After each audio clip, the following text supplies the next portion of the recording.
아멘. 은혜로운 찬양 감사드리고 기쁘게 해주셔서 감사를 드립니다. 아멘 합시다. 사실 지난 한 주 동안에는 솔직히 제 마음이 좀 꿀꿀했습니다. 여러 가지 좀 우울하고 꿀꿀한 이유가 몇 가지가 있는데요. 뭐니 뭐니 해도 요즘 또 코로나 시절이니까 늘 그것이 목회자의 마음을 무겁게 만듭니다. 이제 두 가지가 더 있는데요. 하나는 지난주에 우리 감리교 기독교 타임즈에서 보고한 바에 따르면 지난 1년 동안에 우리 감리교 숫자가 6만 명이 줄어들었다 그래요. 1년 동안에 6만 명이 줄어들었다. 이게 제게는 적지 않은 큰 충격이었습니다. 그런데 정확하게 보고를 하면 한 20만 명이 줄어들었을 것이라고 그렇게 예상을 합니다. 우리 감리교가 총 130만 정도 되는데요. 한 20% 정도, 지금 교회들마다 다 20% 정도가 줄어들었잖아요. 그러면 최소한 한 20만 명 정도가 줄었을 것이다 라고 그렇게 내다보고 있습니다. 우선 통계에 의하면 6만 명이 줄어들었다고 보고가 되어서, 근데 장로교는 더 심할 거라고 이야기를 하더군요. 장로교까지 합치면 우리나라 기독교가 작년 한 해 동안에 올해 한 160만 명 정도 쑥 빠져나간 거로 그렇게 되어 있어서 정말 마음이 너무나 안타깝고 우울했습니다. 우리가 열심히 기도해야 될 때인 줄로 믿습니다. 또 하나는 미국에 있는 성도들이 이제 크고 작은 일이 있으면 제게 기도 부탁을 하는데, 사실은 떠나간 목사를 잊지 아니하고 여전히 또 기도를 부탁하는 것은 고마운 일이죠. 근데 그 중에 어느 한 성도가 코로나에 걸려서 중환자실에 이제 오늘이 고비다, 오늘이 고비다 이렇게 기도 제목을 보내주시고 또 기도를 요청을 하시는데, 제가 그런 기도 제목 받을 때마다 마음이 참 무겁습니다. 감사하게도 그 기도 제목을 한 5일 전에 받았는데 고비다 고비다 그러신데 아직까지는 그래서 아침에 일어나서 새벽 예배 드리기 전에 아침에 일어나서 새벽에 카톡을 열어보는 게 사실은 조금 마음이 무거워요. 혹이라도 또 안타까운 소식이 들리지 않을까. 근데 현재까지는 이제 별 그런 소식이 없어서 여전히 기도하고 있습니다만은, 사실 우리가 살아가다 보면 우리 마음을 좀 불안하게 하고 또 사소한 염려 때문에 꿀꿀하게 하기도 하는데, 아무리 그래도 주일날은 우리가 기쁘고 즐겁게 하나님 전에 와야 할 줄로 믿습니다. 어떤 걱정과 염려가 있어도 우리가 다 내려놓고, 특별히 저는 또 목회자로서 하나님 앞에 영광스럽게 주일날은 온전히 다 예배를 기쁘게 즐겁게 드려야 될 또 책임이 있는 또 사명이 있어서, 그래서 감사하게도 오늘 저녁에 예수께로 가면 나는 기뻐요 라고 하는 이 찬양이 다시 기쁨을 회복하게 해주셔서 감사를 드립니다. 우리가 살아가다 보면 크고 작은 어려움과 염려가 있지만 우리가 주일날은 모든 거 다 잊어버리시고 하나님을 전적으로 신뢰하시면서 여러분 마음껏 기뻐하시고 즐거워하시기를 주의 이름으로 축복합니다. 또 그게 우리들에게 복이죠. 그래서 오늘 저녁 예배 마치고 마지막 찬송은 이 찬송으로 하시고 통성기도 하시죠. 가능하겠습니까? 그렇게 하시고, 그리고 또 감사한 것은 오늘 주일날 주신 말씀이 다 축복된 말씀이에요. 목사는 강의 설교를 하기 때문에 제가 사견에 따라 말씀을 제가 픽하지 않습니다. 주시는 대로 전하는데요. 오늘 성일 이사야 64장 8절에 보면 하나님이 참 축복의 말씀을 주셨어요. 따라서 하십니다. 우리는 진흙이요 주는 토기장이시니 우리가 다 주의 손으로 지으신 바 되었음이니이다. 토기장이와 그릇 비유하시고, 그래서 하나님은 우리의 아버지시라 그렇게 하시면서 우리에게 참 축복의 말씀을 주셨고, 또 오늘 낮 예배 여러분 기억하시죠? 정말 축복의 말씀 마태복음 7장 7절에 따라서 하십니다. 구하라 그리하면 너희에게 주실 것이요, 찾으라 그리하면 너희가 따라서 하십니다. 찾아낼 것이요, 문을 두드리라 그리하면 너희에게 뭐 할 것이라? 열릴 것이라. 여기는 이제 기도의 단계를 말씀하시죠. 우리가 입으로 하나님 앞에 간절히 구하는 기도의 단계가 있다면, 그 기도가 끝났다면 그 다음에 하나님 주시는 비전과 꿈을 가지고 희망과 소망을 가지고 우리가 이제 열심히 방법을 찾아야 되고 지혜를 찾아야 되고 길을 찾아야 되고 아이디어를 찾아야 되고, 그리고 찾다 보면 따라서 하십니다. 찾아낼 것이요. 신기한 거는 찾으려고 애를 쓰는 사람에게는 하나님이 보이게 하신다는 거예요. 저도 제가 참 부족하지만 말씀을 늘 준비할 때 목사가 일주일에 전하는 말씀이 굉장히 많잖아요. 그래서 늘 말씀을 묵상하고 기도하고 연구합니다. 그래서 말씀을 묵상하면서 내가 찾아내는 은혜가 있고, 또 어떤 경우는 또 주석을 통해서도 찾아내는 경우도 있고, 어떤 경우는 원어를 통해서 찾아내는 경우도 있고, 어떤 경우는 자다가도 벌떡벌떡 일어나서, 그래서 목사에게 있어서 근무 시간은 사실 24시간입니다. 길을 가다가도 또 제 생각은 늘 말씀에 가 있으니까 찾아내기도 하고, 그래서 그냥 멍 때리고 주시겠지 그러면 그건 힘듭니다. 그래서 하나님은 자기 분야에 있어서, 하나님 주신 자기 분야에서, 그 분야에서 하나님은 열심히 기도가 끝났다면 열심히 아이디어를 찾고 지혜를 찾고 방법을 찾는 것도 따라서 하십니다. 기도입니다. 그리고 마지막 세 번째 기도가 문을 두드리라. 손으로 하는 기도는 행동의 기도를 이야기하죠. 그래서 우리가 문을 두드릴 때 몇 번 두드리고 안 열린다고 아닌가비요 하고 하나님 뜻이 아닌가비요 그러지 마시고, 여러분 열릴 때까지 두드리세요. 그리고 그래도 안 열리면 손에 피가 날 때까지 두드리면 하나님은 이제 이렇게 가만히 보셨다가 귀한 것일수록 하나님이 때로는 늦게 주실 때가 많이 계세요. 하나님 아브라함에게는 아들 25년 만에 주신 거잖아요. 그래서 귀한 것일수록 하나님이 그릇을 만드시기 위해서, 귀한 것을 알기 위해서 조금 늦게 주실 때가 있습니다. 그래서 행동하는 것도 기도입니다. 시편 126편에 제가 참 좋아하는 말씀인데요, 울며 씨를 뿌리러 나가는 자는, 우리가 씨를 뿌릴 때 울면서 뿌릴 때가 있잖아요. 힘들어도. 그러면 하나님은 때가 되시면 기쁨으로 그 단을 거두어 가지고 돌아오리로다.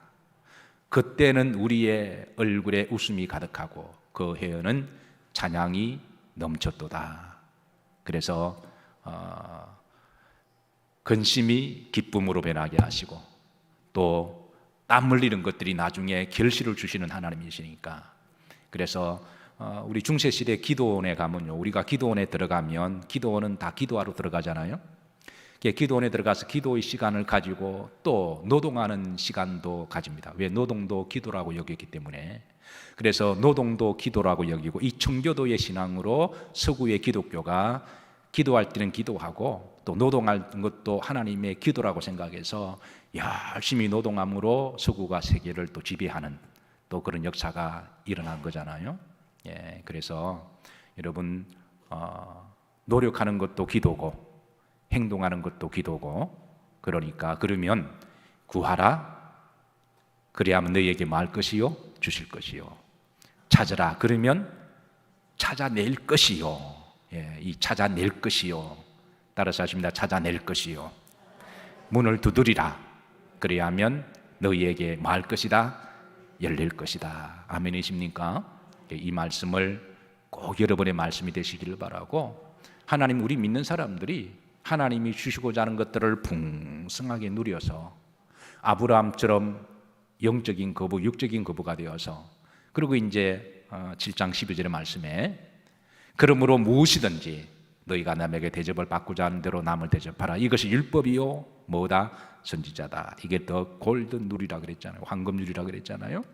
그래서 하나님께 많은 축복을 받으셔서 주의 이름으로 기쁘고 감사하게 남을 도와주기도 하고 선교하기도 하고 대접하기도 하고 베풀기도 하면서, 그렇게 하는 것이 율법을 이루는 것이고, 그렇게 하는 사람이 뭐다? 선지자다. 여러분, 남을 대접을 잘하는 게 뭐다? 선지자다. 여러분, 선지자들이 되시기를 주의 이름으로 축복합니다. 그리고 주의 이름으로 잘 대접하면 또 하나님이 또 더 큰 축복을 주실 줄로 믿으시기를 주의 이름으로 축복하면서, 그래서 오늘 이 새벽에 주신 말씀, 또 낮 예배 때 주신 말씀이 너무 귀한 말씀이어서 여러분 이 말씀을 여러분의 축복의 말씀으로 기쁘시게 삼으시기를 주의 이름으로 축복합니다. 자, 이 밤에는 사사시대 남은 자들 야일이라는 사람에 대해서 함께 은혜를 나누고자 하는데요. 오늘 3절 말씀 보십시다. 자, 그 후에 길라 사람 야이 일어나서라고 시작합니다. 그 후는 우리가 지난번에 말씀 나눈 것처럼 있지만 톨라, 이 톨라가 죽은 후에 이어받은 사사가 야일인데요. 자, 톨라 여러분 기억하십니까? 그 이름의 뜻은 뭐다? 뭐 대충 입에 엉얼거리도 제가 맞는 거로 칠게요. 벌레라고 그랬잖아요.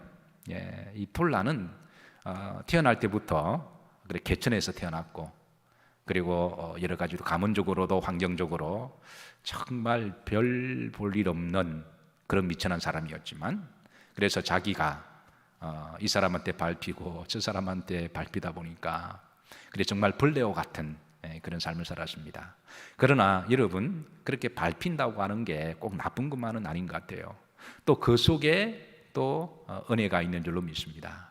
그래서 그는 하나님 앞에 철저하게 엎드리는 법을 배웠고, 그리고 겸손한 법을 배웠습니다. 근데 가만히 보면 밟힌 사람들은요, 어떤 사람은 적개심을 가지고 내가 한번 언젠가는 받아버린다, 이렇게 또 그런 사람도 있지만, 그러나 또 어떤 경우는 또 철저하게 또 겸손해지고 하나님께 엎드려서 아픔을 알고, 밟혀봤으니까 밟힌 사람의 그 아픔을 알고, 그래서 이런 사람이 지도자가 되면 저는 그 공동체가 복을 받는다고 생각을 해요. 그래서 이 톨라가 나중에 지도자가 돼요. 그래서 하나님께서 참으로 존귀하게 귀하게 쓰셨는데요. 여러분 혹시 이제 믿음 생활하시다 좀 힘들고 어려우면 또 그 하나님이 또 예비하신 은혜가 있으니까 좀 힘들고 어렵지만 잘 견디시고 버티셔서, 그래서 나중에 톨라와 같은 복이 있으시기를 주의 이름으로 축복합니다. 그래서 하나님이 톨라가 통치하는 23년 동안에 하나님이 평안의 복을 주셨어요. 전쟁의 시기에, 불안하던 시기에. 여러분, 평안이라고 하는 게 얼마나 큰 복입니까? 여러분, 평안의 소중함을 아시나요? 아마 우리보다도 전쟁을 경험하신 분들은 처절하게 아실 겁니다. 그러나 전쟁 이후의 시기, 이제 저를 포함해서 이제 저보다 연세가 많으셔 전쟁을 경험하신 분들은 정말 훌륭하신 분들이에요. 6.25를 겪으신 분들은 정말 우리가 갑절로 존경을 해야 됩니다. 정말 훌륭하신 분들이고, 우리는 무슨 그런 복이 많은지, 그 이후로 우리나라가 전쟁이 없었으니까 하나님께 감사를 드리고, 그런데도 또 사는 게 만만치 않아서 또 불안한 그런 것들이 있죠. 지난 금요일 밤에도 제가 어쩔 수 없이 복음을, 이거 사실 준비된 말씀은 아닙니다. 근데 복음을 전하다 보면 성령의 감동하심이든 아니면 목회자 마음이 그렇든 간에 여러분들에게 은혜를 함께 공유하기 위해서 어쩔 수 없이 나 자신을 좀 다 까발리거나 우리 가문을 좀 까발릴 때가 있습니다. 그럴 때마다 부모님께 미안하기도 하고, 좀 제 개인적으로는 생각하면 굳이 그럴 것까지는 없는데 좀 수치스럽기도 하고 그런데요. 그래도 또 목회자의 사명이 은혜가 된다면 또 그래서 또 말씀을 또 좀 전하기도 하는데, 저희 작은 누님이 시집을 갔습니다. 저보다 2살 차이인데요. 네, 저하고는 2살 차이니까 그래도 제가 이제 작은 누님한테 꼭 존댓말을 썼거든요.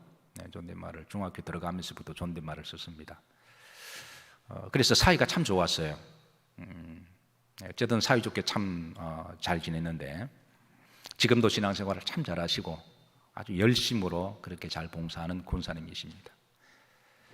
그런데 이제 시집 갔을 때 그때 시집 가고 제가 누님 집에 갔는데 누님이 저보고 하는 말이 그때는 내가 뭐 신학생이었으니까 한세야 그러면서 내가 시집에 왔더니 마음이 너무 편하다 그러는 거예요.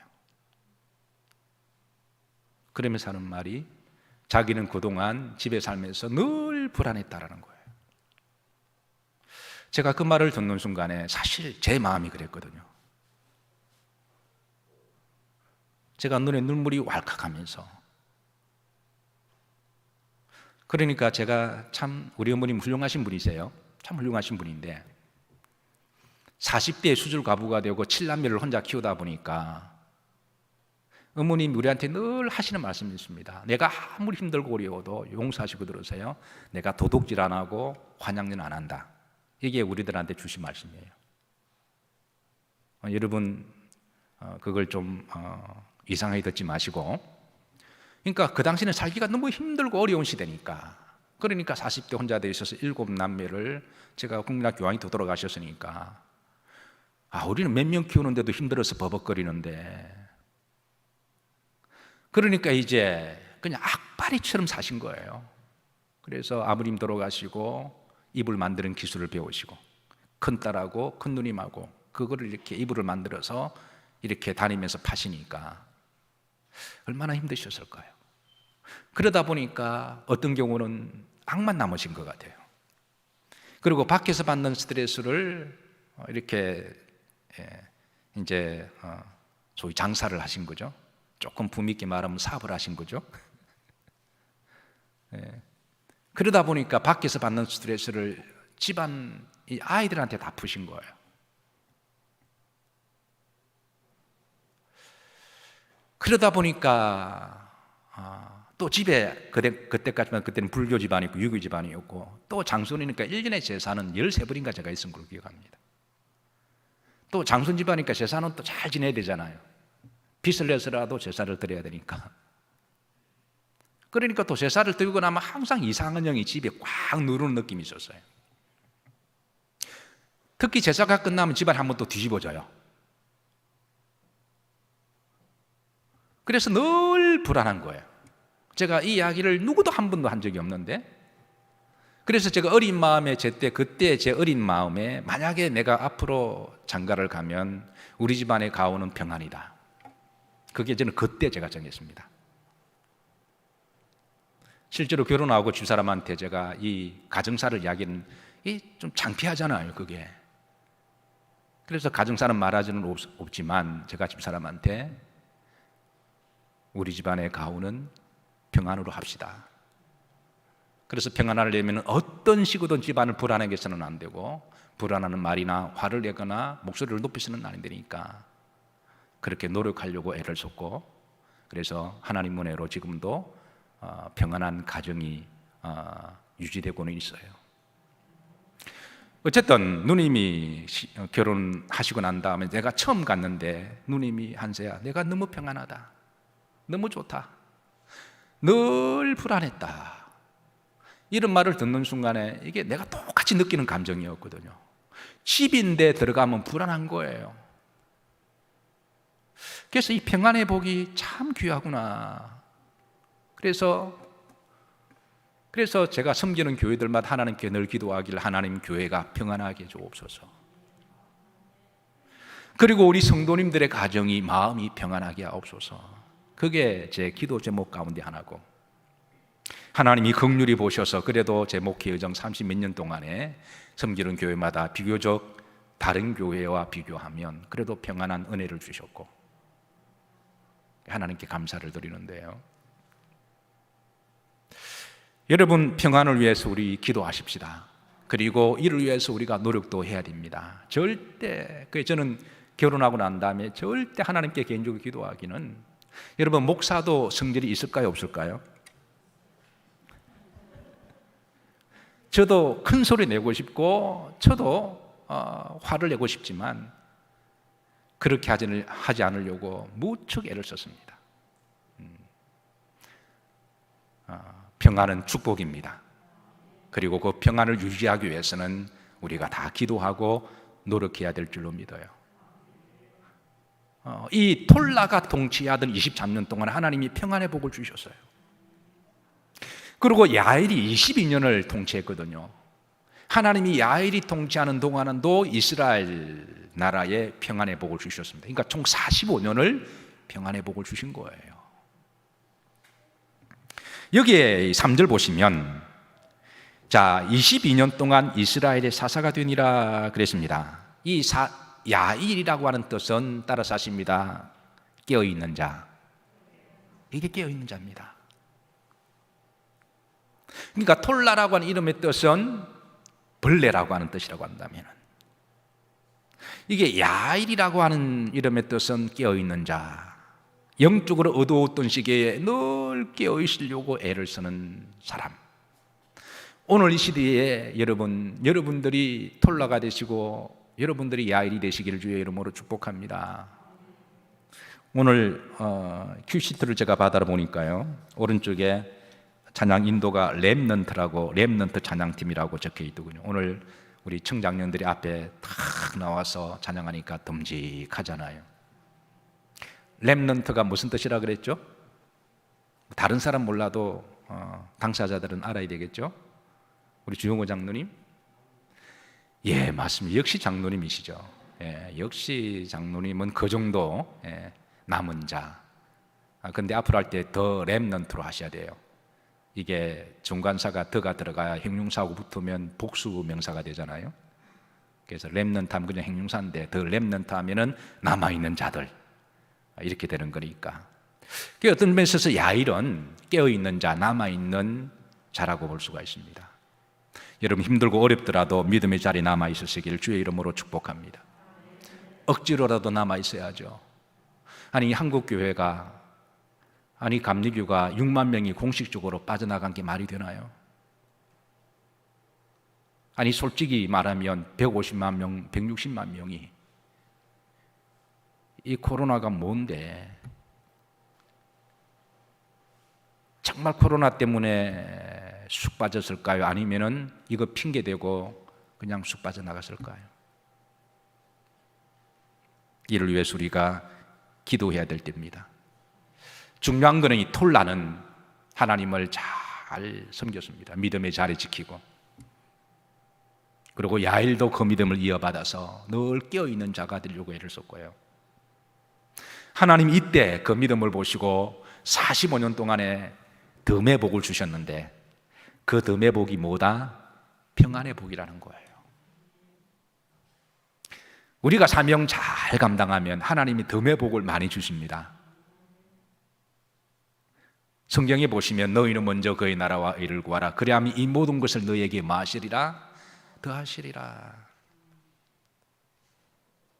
구하라, 그러면 너희에게 주실 것이요. 찾으라, 그러면 너희가 찾아낼 것이요. 문을 두드리라, 그러면 열릴 것이니라. 구하는 이마다 얻을 것이요, 찾는 이마다 찾아낼 것이요, 두드리는 이마다 열릴 것이니라. 누가 아들이 아버지에게 떡을 달라면 돌을 줄 아비가 어디 있으며, 생선을 달라면 뱀을 줄 아비가 어디 있느냐. 악한 아버지라도 주거늘 하늘에 계신 너희 아버지께서 하물며 따라서 하십니다. 좋은 것을 주시지 아니하겠느냐. 그 좋은 것은 내가 생각하는 것보다 더 좋은 것입니다. 그리고 그 다음에 주시는 말씀이 너희는 대접하라, 주의 이름으로. 이것이 율법이고 선지자 아니라 주의 이름으로 이것을 구제하고 선교하고 남을 돕고 주의 이름으로 하면 하나님이 좋은 것을 하나님이 덤의 복으로 채워주신다는 거예요. 저는 여러분들이 덤의 복을 많이 받으시기를 주의 이름으로 축복합니다. 놀라운 것은 이 이제 말씀을 보면요, 이 4절에 이 3절 이 말씀 이제 행간에 보면 이 야일이라고 하는 사람은 길르앗 사람이라고 했어요. 길르앗 사람. 그러니까 길르앗은 어디 지역이냐면 요단강을 보면 오른쪽에 있는 지역입니다. 위에는 갈릴리 바다, 밑에는 사해 바다. 그 오른쪽에 있는 지역이 길르앗 영토입니다. 그리고 이 길르앗 영토는 지정학적으로 굉장히 불안하고 분쟁이 많은 지역인 것은 바로 위에 이방 암몬 족속이 있고 그 밑에 이 미디안 족속이 있습니다. 그래서 그 주변은 지정학적으로 이방 사람들이 이렇게 호시탐탐하게 이렇게 침략하고 전쟁하려고 이렇게 늘 이렇게 안테나를 세우던 그런 지형인데, 좀 우리나라 지형이 그렇잖아요. 우리나라가 지형적으로 지정학적으로 굉장히 요충지에 있다 보니까, 그래서 일본 같은 경우는 저 중국을 먹기 위해서 우리나라를 징검다리로 치고 가다가 임진왜란 일어난 거잖아요. 그 길르앗 지역이 그렇게 아주 굉장히 예민한 지역인데요. 그래서 바로 그게 이방 족속들이 이렇게 늘 호심탐탐 누리는데, 이상하게도 이 45년 동안에는 전쟁이 없었어요. 하나님이 평안의 복을 주시니까 이 45년 동안은 전쟁이 없었습니다. 이 45년 동안은 이상하게도 가뭄도 없었습니다. 풍년의 시기를 맛본 거예요. 이 45년 동안에 그 길르앗 땅에, 그 땅에는 그게 천재지변도 없었고요. 이 45년 동안에는 내부적으로 정치적으로 분란도 없었습니다.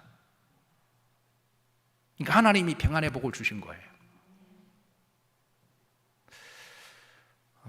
완벽한 파라다이스는 없지만 그래도 우리나라 정도면 그래도 지금까지 여러분 복받은 나라가 아닌가요?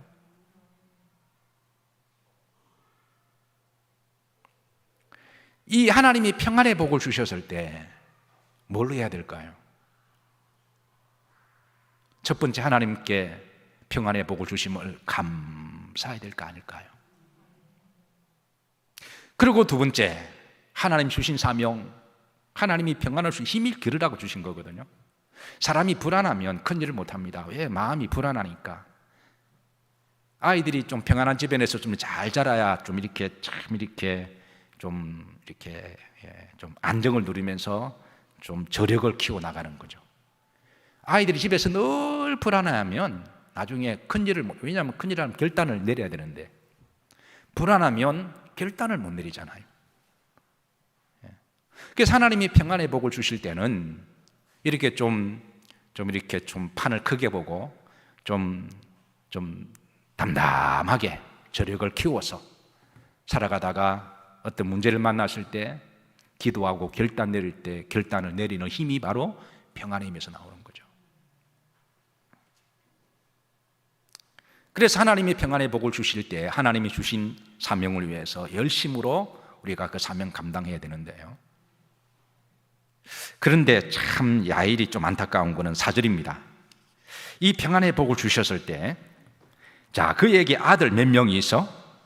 30명이 있었다. 여러분, 물리적으로 한 남자가 한 아내를 얻어서 아들 30명을 낳을 수 있습니까? 없습니까? 네. 이러면 아내 죽습니다. 아내가 죽어요. 네. 그러면 여러분, 사람의 이게 유전학적으로 보면 사람은 XY죠, 염색체가. 여자는 XX잖아요. 그러면 이게 아이를 놓으면 이게 통계적으로 남자 하나를 놓으면 여자가 몇 명 나와야 맞습니까? 보통 2명 나오는 게 확률적으로 맞습니다. 그래서 저는 아들 하나, 딸 둘입니다. 이게 다 그런 건 아닌데, 남자가 X를 주면 아들이 나오고 Y를 주면 딸이 나오는 거잖아요. 그런데 남자는 XY, 여자는 XX니까. 그러니까 이게 딸 둘, 아들 하나, 요게 맞습니다. 그러면 상식적으로 생각해도 아들 30명이면 딸은 몇 명이 있을까요?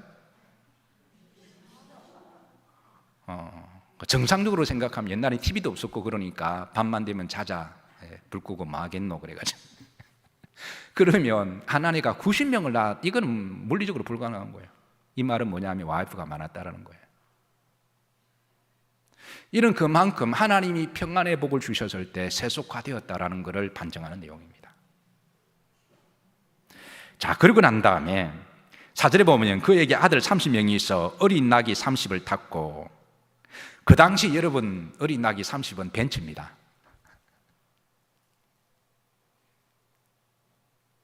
그 다음에 성읍 무엇을 가졌는데? 30을 가졌는데 그 성읍들은 길라 땅이 있고 오늘까지 하봇 야일. 하봇 야일은, 하봇은 땅이다, 소유권이라는 말이고 야일은 사람 이름이죠. 그러니까 야일의 땅이었더라.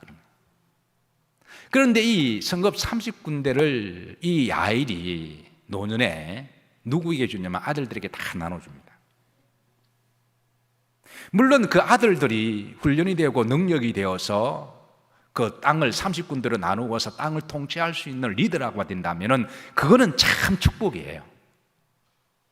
그런데 그만한 그릇이 아닌데도 아들이기 때문에 그냥 나누어 줬다고 한다면 그거는 국가의 이제 불행이 시작되는 거예요. 문제는 야일이 나중에 나이가 들어가면서 그 아들들이 그릇이 아는데도 아들들에게 그 땅을 나눠주고, 그 아들들이 그 마을을 통치할 수 있는 리더십이 없음에도 불구하고 나라를 통치하다 보니까 나라가 급속도로 우상숭배하고 각종 죄악들이, 범죄들이, 불법들이 난무하기 시작됩니다. 왜? 그릇이 안 되는데. 그릇이 안 되는 사람에게 어떤 직임을 맡기게 되면 그거를 남용하거나 그거를 자기 개인적으로 쓰는 거잖아요.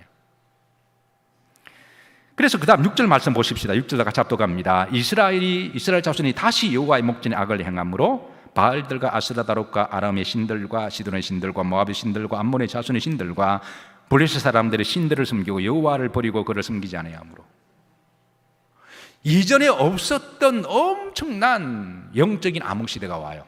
그래도 이전에는 이스라엘 백성들이 우상을 섬기할 때에 대부분 바알과 아스타롯을 섬겼더라 이렇게 되어 있거든요. 근데 이번에 보면 신들이 7종류의 신들이 나와요. 그러면서 이 신들이 다 복수로 나옵니다. 보십시다. 여호와의 목전에 악을 행하여 누구들과 바알들과, 그러니까 그 바알 한 신이 아니라 복수로, 그 다음에 아스다롯과 아람의 신들이 얼마나 많아요. 근데 아람의 그 잡신들을 다 받아들인 거고, 그 다음에 시돈의 신들, 북쪽을 이야기하거든요. 북쪽의 신들을 다 받아들이고, 모압의 신들, 오른쪽에 있는 지역 이방인을 다 받아들이고, 암몬 그 오른쪽 밑에 있는 지역이거든요. 암몬의 신들 다 받아들이고, 블레셋 사람들 지중해 있는 신들 다 받아들이고, 그러니까 이거는 이스라엘 자손이 그냥 완전히 우상 그냥 단지가 되어버린 거예요.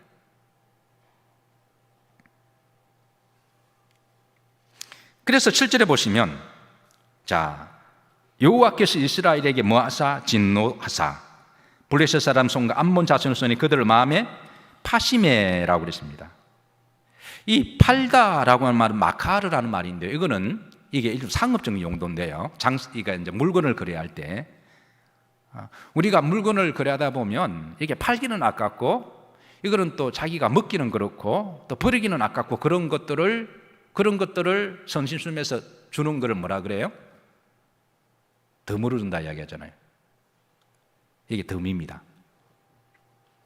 하나님이 이스라엘 백성들의 사명을 잃어버리고 이미 너무 많은 신들을 받아들이고, 그러니까 하나님이 쓸 수도 없고 이건 버릴 수도 없고, 그리고 이 마카르라고 하는 것은 덤에 걸어서 스스로 그냥 세상에 팔려나가는, 지금 그런 지경이 되었다라는 거예요. 그래서 그리고 이후로부터 다시 고난의 행군이 시작됩니다. 야일이 죽고 난 다음에 다시 이스라엘이 피눈물 나는 고난의 행군이 시작되는데요. 그래서 이 마카르라는 말은 스스로 그냥 넘어갔다라는 말로도 사용됩니다. 덤으로 그냥 딸려갔다. 말씀을 정리합니다. 하나님께서 우리나라를 긍휼히 여기시고 축복하셔서 평안의 복을 주셨습니다. 저는 한국교회와 우리 믿음의 성도님들의 가정이 늘 평안하기를 기도하고 축복합니다. 그런데 근간의 분위기가 불안합니다. 염려가 되기도 하고 걱정이 되기도 하고 6만 명이 훅 빠져나갔다고 이야기를 하고 아니면 어떤 사람들은 스스로 이 핑계대고 그냥 마카로 되기도 하고 이런 시대에 살아가는 성도 여러분, 끝까지 믿음과 기도의 자리 남은 자들은 남아 있으셔서 여러분의 영성과 가정과 또 자녀들을 또 하나님이 주신 기업들을 지키시기를 주의 이름으로 축복합니다.